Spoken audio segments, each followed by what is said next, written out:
आतंकवाद का आक्रमण हुआ उसके विषय में सबसे जानकारी ली और सब लोग मर्माहत हैं और सब लोगों के अंदर कहीं न कहीं बहुत क्रोध है। कहीं न कहीं सबकी इच्छा है कि आतंकवाद का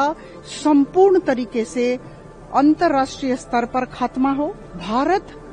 लगातार 1947 से लेकर अब तक हर बार आतंकवाद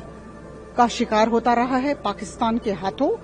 सिंगापुर में भाजपा सांसद अपराजिता सारंगी ने कहा कि भारत का सर्वदलीय प्रतिनिधि मंडल दुनिया को ये बताने निकला है कि अब आतंकवाद बर्दाश्त नहीं किया जाएगा। उन्होंने 22 अप्रैल के पहलगाम हमले को लेकर लोगों के गुस्से का जिक्र किया और कहा कि सभी चाहते हैं कि अब आतंक का पूरी तरह से खात्मा हो। इसके अलावा उन्होंने क्या कुछ कहा, आइए सुनते हैं। विगत 6 दिनों से भारत का यह डेलीगेशन विभिन्न देशों में जा रहा है। हमने जापान टोक्यो से इसका प्रारंभ किया, शुरुआत की और उसके बाद हम रिपब्लिक ऑफ कोरिया गए और वहां पर 2 दिन हमारा निवास था और वहां सबके साथ बातचीत हुई और आज हम लोग सुबह 5 बजे सिंगापुर आए हैं और सिंगापुर में भी जो फॉरेन अफेयर्स मिनिस्टर हैं उनसे बातचीत हुई। इसके अलावा यहाँ जो प्रेस बंधुगण हैं, उसके बाद जो एकेडमिया हैं, जो प्रशासनिक अधिकारीगण हैं, जो राजनीतिज्ञ हैं, समाज के विभिन्न स्तर पर काम करने वाले लोगों के साथ, महिला हों या पुरुष हों, सबके साथ हमारी बातचीत हुई और यह जो अप्रैल 22 पहलगाम में जिस तरह का आतंकवाद का आक्रमण हुआ उसके विषय में सबसे जानकारी ली और सब लोग मर्माहत हैं और सब लोगों के अंदर कहीं न कहीं बहुत क्रोध है। कहीं न कहीं सबकी इच्छा है कि आतंकवाद का संपूर्ण तरीके से अंतर्राष्ट्रीय स्तर पर खात्मा हो और यह भी सब लोगों की अनुभूति रही है, जैसा कि हमें ज्ञात हुआ कि भारत लगातार 1947 से लेकर अब तक हर बार आतंकवाद का शिकार होता रहा है पाकिस्तान के हाथों और पाकिस्तान की जमीन पर आतंकवाद की परवरिश की जाती है, ऐसा सबने कहा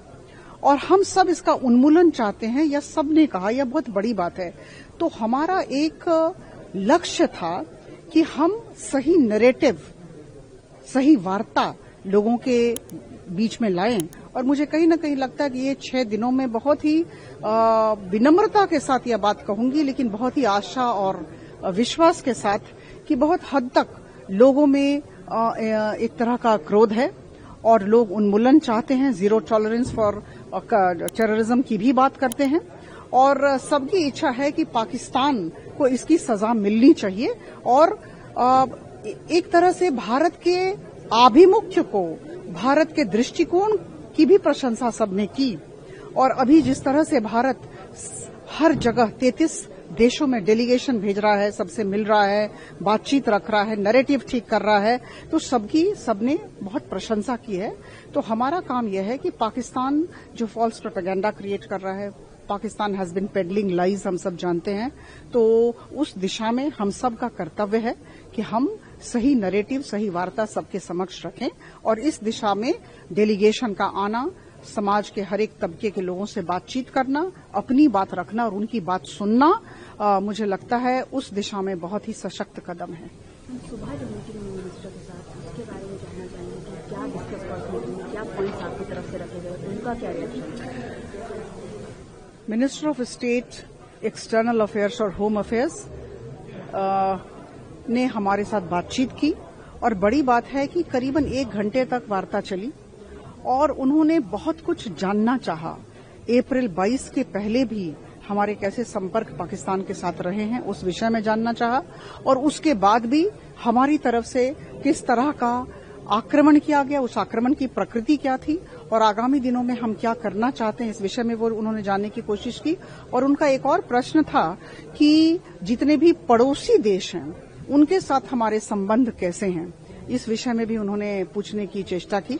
तो बहुत ही सौहार्दपूर्ण वातावरण में हमारी बातचीत हुई और बड़ी बात थी कि उन्होंने भी भारत के साथ खड़े होकर आतंकवाद की भर्त्सना की और कहा कि आतंकवाद का उन्मूलन होना चाहिए। और मुझे लगता है कि सिंगापुर और भारत हमेशा से मित्र रहा है और इस मित्रता की वजह से आतंकवाद के विरुद्ध ये भी हमारे साथ खड़े हैं, ऐसा हमें ज्ञात हुआ। देश दुनिया की तमाम खबरों के लिए देखते रहें punjabkesari.com। साथ ही कमेंट सेक्शन में अपनी राय जरूर दें।